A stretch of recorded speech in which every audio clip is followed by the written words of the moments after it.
નમસ્કાર મિત્રો. પ્રકરણ નંબર 3 જે છે એના આપણે ટોપિક પૂર્ણ કરેલા હતા. હવે એમસીક્યુ જે છે એની આપણે ચર્ચા કરીએ. તો કોમ્પિટિટિવ એક્ઝામમાં નીટ 2020માં એટલે કે હાલમાં હમણાં જે પરીક્ષા લેવાઈ એની અંદર આ પ્રકરણમાંથી જે પ્રશ્ન પૂછાયેલો હતો એ જોડકા જે છે એના અંગે પ્રશ્ન હતો. આ રીતના એક જોડકું જે છે આપી દેવામાં આવ્યું હતું. એ વિકલ્પ જે છે એમાં યુનિયમ, બીજું છે યુનિલટ્રિયમ, ત્રીજું જે છે એ યુનિલ એક્ઝિયમ અને ચોથો વિકલ્પ જે છે એ એટલે કે ડી જે વિકલ્પ છે એ યુનિયમ.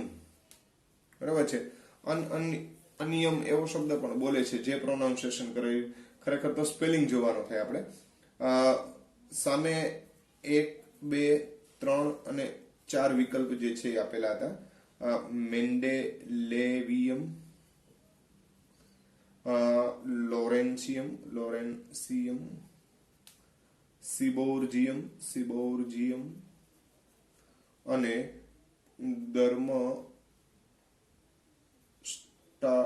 ડટાટિયમ.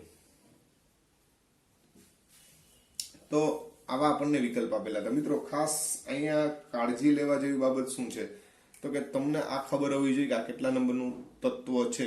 આ તો ખબર પડી જશે કે યુનિયમ એટલે યુનિયમ એટલે 101, યુનિલટ્રિયમ એટલે 103. આ આયુપીએસસી મુજબ નીલ એટલે 0 એટલે યુ એટલે અન, બરાબર છે, એ 106. આ થાય યુ એટલે 111, 111 નંબર. પણ સામે આ ખાસ ખબર હોવી જોઈએ તો 101 નંબરનું મેન્ડેલેવિયમ છે, ખાસ ધ્યાનમાં રાખજો. આ 101 નંબરનું છે, આ 103 નંબર છે, આ 106 નંબરનું છે સિબોર્જિયમ, બરાબર છે. અને ડર્મોડોટાસ્ટિયમ 110 નંબરનું છે, બરાબર છે. એટલે સામે વિકલ્પમાં આપણે જોઈ લેવાનું કે ડી અરે 4 નંબર આવે એ ખોટું આવશે. આપણો વિકલ્પ એવો હોવો જોઈએ. તો પહેલો વિકલ્પ આવો આપ્યો છે, એ સાથે 1. બીજો વિકલ્પ આપ્યો છે, બીજો વિકલ્પ જે છે એ આવો આપ્યો છે કે બી જે છે એની સાથે 2. ત્રીજો વિકલ્પ જે છે એ આપ્યો છે ડી સાથે 4 અને ચોથો વિકલ્પ આપ્યો છે સી સાથે 3. તો એ હારે 1 આવે જ છે, બરાબર છે. બી હારે 2 આવે જ છે, સી હારે 3 આવે જ છે, પણ ડી હારે 111 હારે 110 નો આવે. એટલે આપણો વિકલ્પ સાચો કયો નથી એવું આપણને પૂછવામાં આવ્યું છે. તો ડી વિકલ્પ માંથી યોગ્ય વિકલ્પ નથી એવો આપણને પ્રશ્ન પૂછેલો છે. તો ખાસ તમારે આ વસ્તુ ધ્યાનમાં રાખવાની કે આ જે આયુપીએસસી ઉપરાંત જેને નામ આપવામાં આવેલા છે આયુપીએસસી એ તમારે યાદ રાખવા પડે. આ વસ્તુ ધ્યાનમાં રાખજો. તો નીટ 2020માં આ રીતનો એક પ્રશ્ન પૂછાઈ ગયેલો હતો. ત્યાર પછી નીટ 2019 જે છે એનો એક પ્રશ્ન આપણે જોઈએ. તો નીટ 2019માં પૂછાયેલો પ્રશ્ન આ રીતનો હતો. નીટ 2019 દ્વિતીય આવર્તના તત્વોની પ્રથમ આયનીકરણ એન્થાલ્પીનો સાચો ચડતો ક્રમ. દ્વિતીય આવર્તના તત્વોની પ્રથમ આયનીકરણ, શબ્દ બરોબર સમજો, આયનીકરણ એન્થાલ્પી નો ચડતો ક્રમ કીધું છે. કયો ક્રમ કીધું છે મિત્રો? ચડતો ક્રમ, બરાબર છે. હવે વિકલ્પ આપણે આપેલા જ હોય છે અને એના આધારે જ આપણે તારણ કાઢવાનું. આપણી રીતે કઈ લખવાનું હોતું નથી. Lithium, beryllium, boron, carbon, nitrogen, oxygen, fluorine અને નિયોન, બરાબર છે. આ રીતનો એક વિકલ્પ છે. બીજો છે lithium, boron, beryllium, carbon, oxygen, nitrogen, fluorine અને નિયોન. ત્રીજો વિકલ્પ જે છે એ છે લિથિયમ, બોરોન, બેરિલિયમ, કાર્બન, એના કરતા નાઇટ્રોજન, ઓક્સિજન, પછી ઓક્સિજન, પછી ફ્લોરિન અને પછી નિયોન. અને ચોથો વિકલ્પ જે છે એ lithium, beryllium, boron, carbon, oxygen, nitrogen, fluorine અને નિયોન.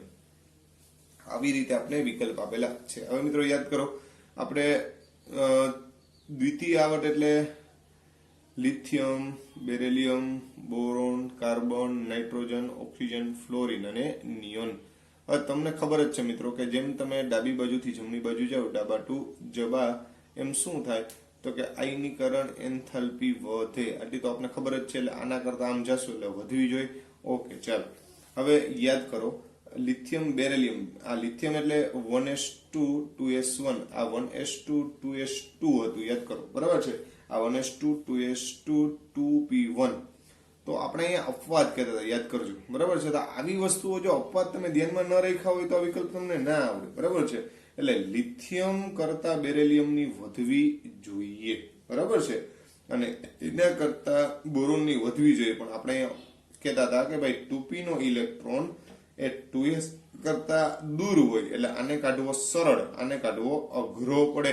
એટલે અહીંયા ક્રમ બદલી જાય, લિથિયમ પછી બોરોન આવે, પછી બેરિલિયમ આવે, બરાબર છે. એટલે લિથિયમ પછી બોરોન પછી બેરિલિયમ આવે, એટલે પહેલો વિકલ્પ તો આપણે વિચારવાનો થતો નથી. એવી જ રીતના ડી વિકલ્પ પણ આપણે વિચારવાનો થતો નથી.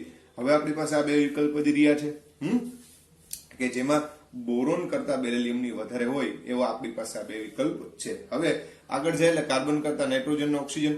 તો અહીંયા મિત્રો તમને ખબર હોય તો 2px1, 2py1 અને 2pz1, કેમ કે નાઇટ્રોજનનો પરમાણુ ક્રમાંક અર્ધો પૂર્ણ અને આમાં વધારાનો એક હતો. તો ઓક્સિજન કરતા કોની વધી જાય? નાઇટ્રોજનની. એટલે વિકલ્પ જે છે એ હવે આગળ વધારતા જાય તો પછી કાર્બન આવે, પછી ઓક્સિજન અને સૌથી વધારે એટલે ઓક્સિજન કરતા પણ વધારે નાઇટ્રોજનની આવે એવો વિકલ્પ હવે તમે વિચારો. તો અહીંયા નાઇટ્રોજન કરતા ઓક્સિજનની વધારે છે, એ નહીં ચાલે. આપણી પાસે ઓક્સિજનની વધારે હોવી જોઈએ. ઓક્સિજન કરતા કોની વધારે હોવી જોઈએ? નાઇટ્રોજનની. તો આપણો સાચો વિકલ્પ જે છે કયો આવશે? બી ઓપ્શન છે એ આપણો સાચો વિકલ્પ ગણાય. ખ્યાલ આવ્યો? તો આવી વસ્તુઓ જે છે એ ખાસ ધ્યાનમાં લેવાની અને એના આધારે આપણે પ્રશ્નો જવાબ આપવાનો થાય. તો આ નીટ 2019 જે છે એની અંદર પૂછાયેલો પ્રશ્ન છે. હવે ત્યાર પછી નીટ 2018 જે છે એની અંદરનો જે પ્રશ્ન જે છે એની વાત કરવા જાય તો એમાં આપણને બે પ્રશ્નો આ પાઠમાંથી એટલે આ પાઠના કોન્સેપ્ટને અનુરૂપ પૂછાયેલા હતા કે કયા તત્વનો ઓક્સાઇડ વધુ એસિડિક છે. મિત્રો યાદ રાખજો, હંમેશા અધાતુપણું વધુ એમ એસિડિક ઓક્સાઇડ હોય અને ધાતુપણું વધે એમ બેઝિક ઓક્સાઇડ હોય. તો આપણે વિકલ્પ આપ્યા છે કે ભાઈ બેરિયમ ઓક્સાઇડ, બીજો વિકલ્પ છે મેગ્નેશિયમ ઓક્સાઇડ, ત્રીજો વિકલ્પ છે બેરિલિયમ ઓક્સાઇડ અને ચોથો વિકલ્પ છે કેલ્શિયમ ઓક્સાઇડ. હા મિત્રો, આ એક જ સમૂહના ઘટકો છે બેરિલિયમ, બરાબર છે. નીચે તરફ જતા જાઓ, બેરિલિયમ પછી મેગ્નેશિયમ પછી કેલ્શિયમ અને છેલ્લે કોણ આવે? બેરિયમ, બરાબર છે. બેરા મગનભાઈના કેસરબા રેડિયો મિર્ચી સાંભળે આપણે વાત કરી હતી, બરાબર છે. કેસરબા એટલે સ્ટ્રોન્શિયમ પછી બેરિયમ આવે. પણ એક જ સમૂહમાં તમે જેમ નીચે જાઓ એમ ધાતુપણું વધે અથવા વિદ્યુત ઋણતા ઘટે, બરાબર છે. એનો મતલબ એમ થયો કે આ બેરિયમ જે છે એના oxide, calcium oxide, magnesium oxide આના કરતા વધુ બેઝિક હોય. તો એસિડિક સૌથી વધારે કોણ હોય? તો કે ભાઈ બેરિલિયમનો જે ઓક્સાઇડ જે છે એ સૌથી વધારે એસિડિક હોય. કેમ કે આ બધાની સાપેક્ષમાં વાત ચાલે છે. આ વિકલ્પોની વાત કરવા જાય તો વાસ્તવમાં તો બેરિલિયમ ઓક્સાઇડ છે એ ઉભય ગુણધર્મી છે, પણ છતાં પણ અહીંયા જે વિકલ્પ આપ્યો છે એના આધારે આપણે એવું કહી શકીએ કે અન્ય ઘટકો જે છે એ વધુ બેઝિક છે, એની સાપેક્ષમાં કેવો ગણાય? એસિડિક ગણાય. એટલે કયા તત્વનો ઓક્સાઇડ વધુ એસિડિક છે? તો કે ભાઈ બેરિલિયમ ઓક્સાઇડ. ત્યાર પછીની જો વાત કરવા જાય તો આમાં 2018માં જ આ જ રીતનો એક બીજો પ્રશ્ન પણ પૂછાયેલો હતો. નીટ 2018 ની વાત કરીએ છીએ. CaH2, BeH2 અને BaH2 એના આયોનિક સ્વભાવ જે છે સ્વભાવનો સાચો ક્રમ લખો. સાચો ક્રમ, બરાબર. તો મિત્રો મેં તમને આની પહેલા આપણે કદાચ ચર્ચા થઈ છે કે આ છે ને હાઇડ્રાઇડ કહેવાય. શું કહેવાય? હાઇડ્રાઇડ, બરાબર છે. ધાતુ સાથે હાઇડ્રોજન જ્યારે જોડાયેલો હોય ત્યારે હાઇડ્રોજન જે છે એ ઋણની ભૂમિકામાં હોય, -1 ની ભૂમિકામાં હોય. ખાસ ધ્યાનમાં રાખજો.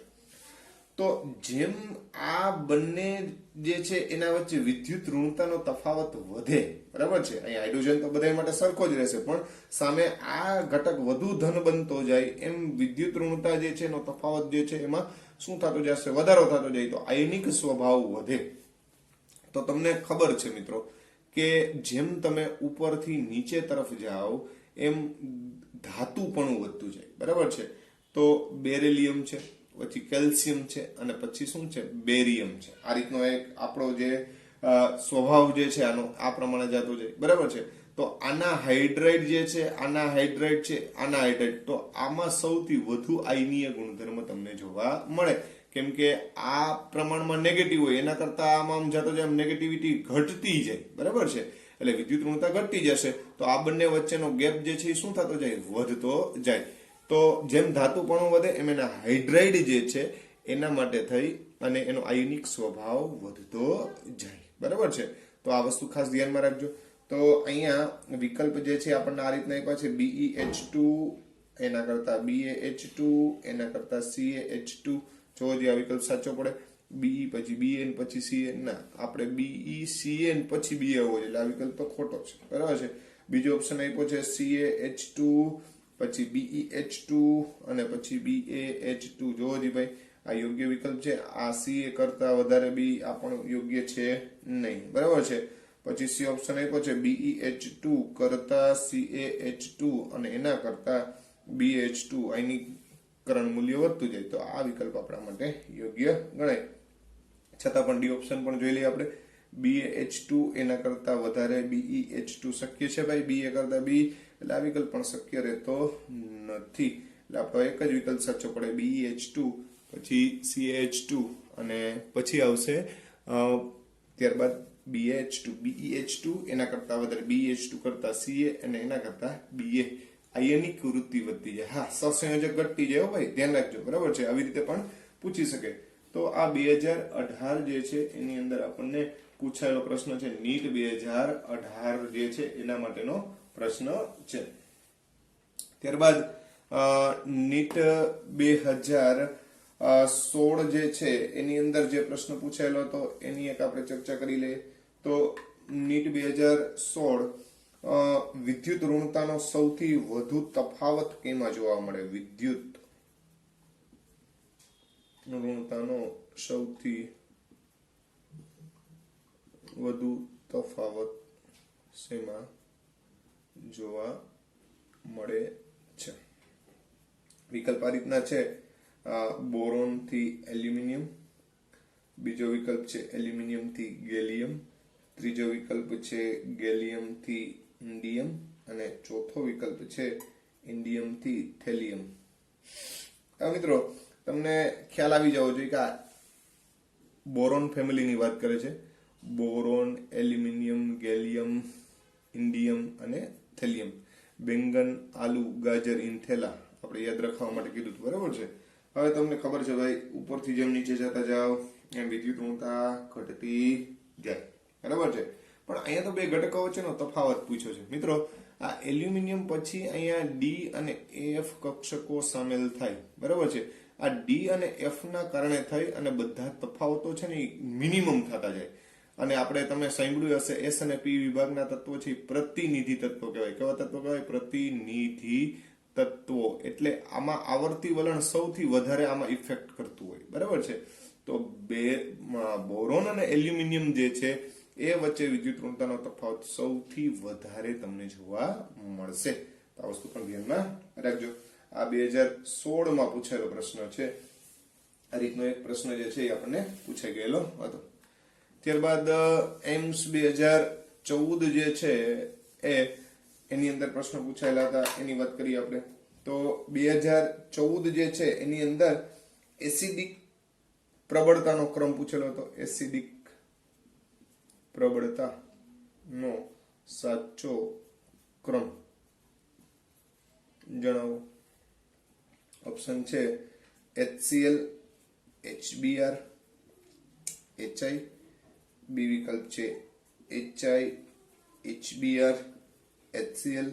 સી ઓપ્શન છે HI, HCl, HBr અને ડી ઓપ્શન છે HCl, HI અને HBr.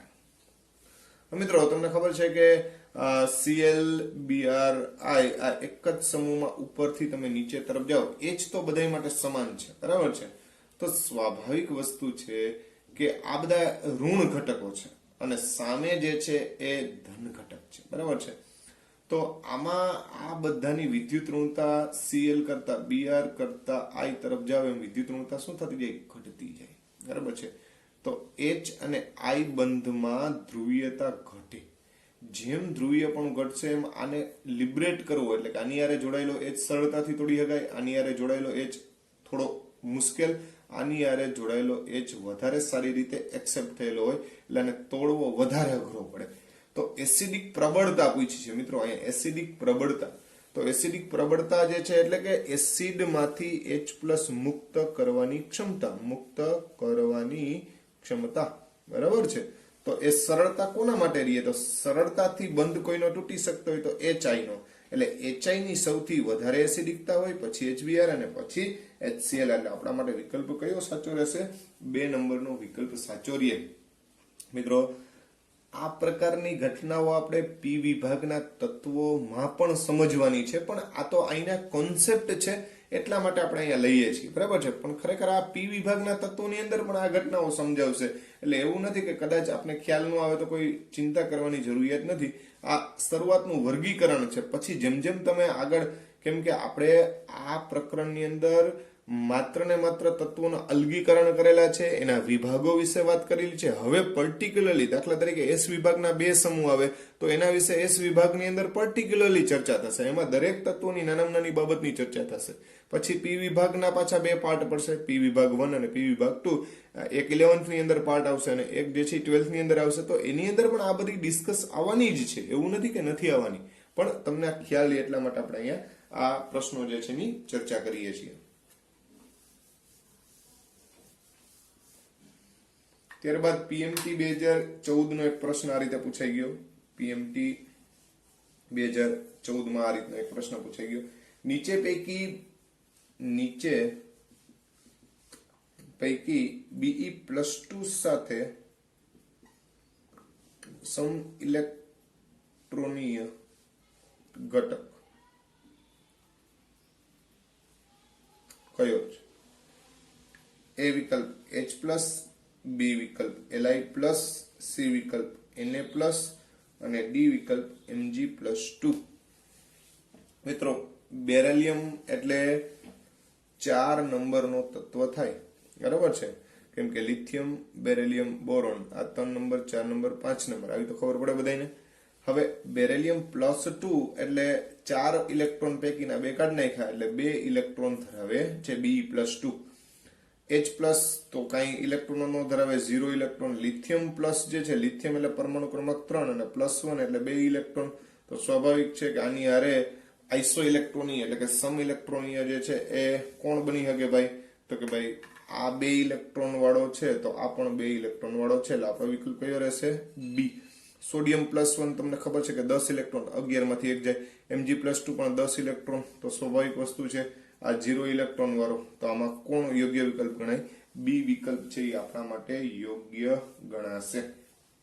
પછી પીએમટી 2011 માં જે પ્રશ્ન પૂછેલો હતો, ત્યારબાદ પીએમટી 2011 નો પ્રશ્ન જોઈએ આપણે. પીએમટી 2011 જે છે એમાં આ રીતનો પ્રશ્ન પૂછાયેલો હતો.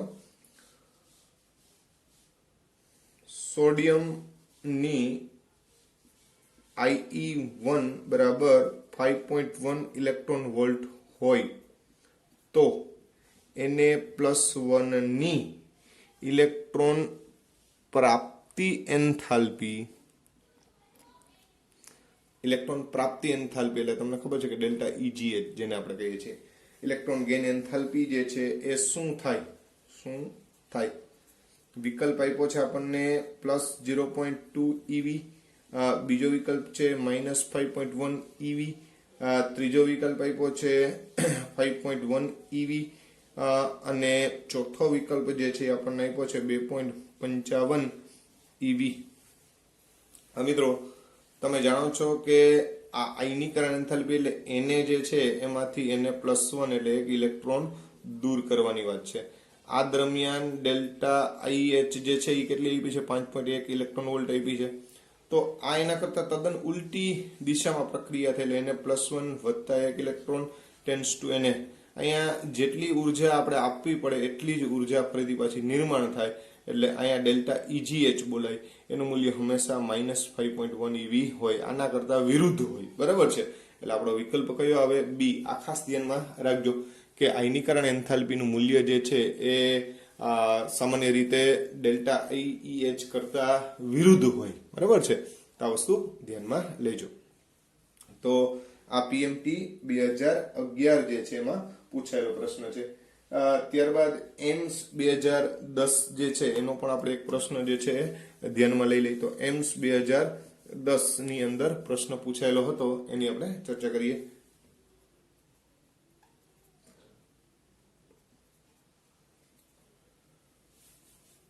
IP1 ionisation potential. જો જુદી જુદી, કેમ કે જૂની રેફરન્સ બુકોની અંદર આ રીતના ઘણા રેફરન્સ આપ્યા હોય.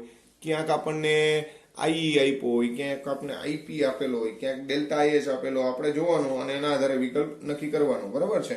IP1 નો સાચો ક્રમ એટલે આયનીકરણ ઉર્જા જે છે એનો સાચો ક્રમ પૂછ્યો છે. વિકલ્પ છે mg greater than AL. વિકલ્પ બી છે mg greater than પેલો વિકલ્પ છે સોડિયમ ગ્રેટર ધેન એલ્યુમિનિયમ. બીજો વિકલ્પ છે mg ગ્રેટર ધેન એલ્યુમિનિયમ. ત્રીજો વિકલ્પ છે ગેલિયમ ગ્રેટર ધેન Ca. અને ચોથો વિકલ્પ જે છે એ છે mg ગ્રેટર ધેન Be. બરાબર. આપણને અહીંયા IP1 એટલે પ્રથમ આયનીકરણ ઉર્જા જે છે એનો સાચો ક્રમ પૂછ્યો છે. મિત્રો સોડિયમ, મેગ્નેશિયમ, એલ્યુમિનિયમ. બરાબર છે. પછી કેલ્શિયમ, ગેલિયમ અને મેગ્નેશિયમ બેરિલિયમ ની પણ ચર્ચા કરવાની થઈ. પણ આ ત્રણ માટે પેલા વિચારવા જાવ તો 11, 12 અને 13 નંબરનો ઘટક થાય. બરાબર છે. તો મિત્રો અહીંયા બરોબર સમજજો અહીંયા કે ભાઈ સોડિયમ જે છે એમાં નિયોન એટલે 10 નંબર, પછી નિયોન પછી આવશે 3s1 આવે, પછી આમાં નિયોન 3s2 આવે અને અહીંયા નિયોન પછી 3s2 3p1 થાય. તો તમને ખબર છે કે આના કરતા આની ઉર્જા વધારે થાય કેમ કે આ પૂર્ણ ભરાયેલ છે. બરાબર છે. તો સોડિયમ અને એલ્યુમિનિયમમાં વાત કરવા જાવ તો સ્વાભાવિક છે કે આના જે છે અને આની વાત કરવા જાય તો આ બે યોગ્ય વિકલ્પ ગણાય નહીં, કેમ કે સોડિયમ કરતા તો એલ્યુમિનિયમની વધી જવાની, કેન્દ્રીય ધન વીજભાર વધી જવાનો. બીજું આવર્તમાં સોડિયમ પછી મેગ્નેશિયમ પછી એલ્યુમિનિયમ આમ તરફ જતા આયનીકરણ ઉર્જાનું મૂલ્ય શું થાય? વધે. પણ આ બંનેનો વિકલ્પ ખાસ સમજવા જેવો છે. જે આગળ આપણે બોરોન અને બેરિલિયમમાં સમજતા હતા એ પ્રમાણે અહીંયા 3s2 માંથી ઇલેક્ટ્રોન કાઢવાનું થાય, 3p માં કાઢવાનું થાય. તો એલ્યુમિનિયમ માટે સરળ પડે, મેગ્નેશિયમ માટે અઘરું પડે. એટલે મેગ્નેશિયમ જે છે એની જે કંઈ પણ પ્રથમ આયનીકરણ ઉર્જા છે એ વધારે છે કોના કરતા? એલ્યુમિનિયમ કરતા. આ વિકલ્પમાં ભૂલ ન પડે એટલા માટે થઈને ખાસ તમને સમજાવેલું છે. તો આ વસ્તુ ધ્યાનમાં રાખજો. પછી તમને ખબર છે કે ભાઈ મેગ્નેશિયમની નીચે કેલ્શિયમ આવે અને એલ્યુમિનિયમની નીચે શું આવે? ગેલિયમ આવે. બરાબર છે. તો સ્વાભાવિક વસ્તુ છે. તો અહીંયા જે વિકલ્પ જે છે એમાં પણ આ વસ્તુ ધ્યાનમાં રાખવાની. તો અહીંયા ગેલિયમ ને કેલ્શિયમ જે છે એ યોગ્ય વિકલ્પ ગણાય નહીં. અને મેગ્નેશિયમ બેરિલિયમ ની વાત કરવા જઈએ તો સ્વાભાવિક વસ્તુ છે. બરાબર છે. ઉપરથી નીચે જાવ એમ બેરિલિયમ જે છે, બેરિલિયમ પછી મેગ્નેશિયમ આ લાઈનમાં આવે. તો આમ જાવ એમ તો ખરેખર આયનીકરણ ઉર્જા છે એ શું થતી જાય? ઘટતી જાય. એટલે એક જ વિકલ્પ આપણો યોગ્ય ગણાય. તો IP1 માટેનો આ સાચો ક્રમ થયો ગણાય. તો આ રીતે મિત્રો જુદી જુદી જે કોમ્પિટિટિવ એક્ઝામ જે છે એની અંદર આપણે જે કંઈ પણ પ્રશ્નો પૂછાયેલા છે એના અંગે આપણે અહીંયા ચર્ચા કરેલી છે.